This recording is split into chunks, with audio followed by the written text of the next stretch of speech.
Pinangunahan ni Armed Forces of the Philippines Inspector General Lieutenant General Steve Crispillo ang annual general inspection para sa mga unit at opisina ng 4th Infantry Division simula Hulyo 10 hanggang Hulyo 18 nitong taon.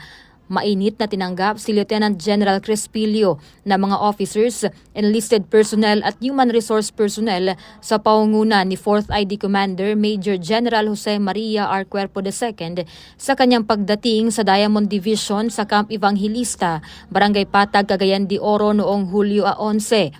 Binigyan ng unit briefing si Lieutenant General Crispillo hinggil sa kampanya ng dibisyon, partikular na ang kahandaan ng mga tropa, mga pasilidad, pagsasanay, kasama na ang mga update sa logistics, threat situation at pagpapatupad ng mga best practices ng 4th ID.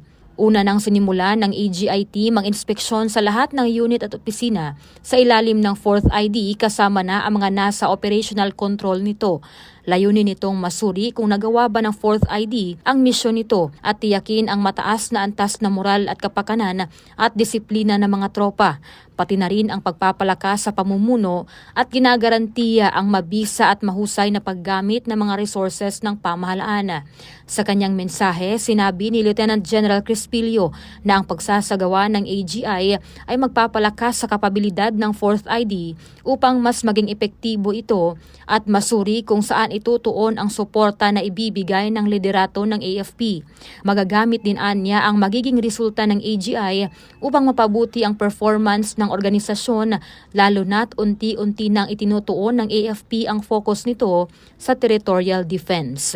Napapanahong balita, serbisyo publiko para sa Pilipino. Bon Olavides, 4ID News.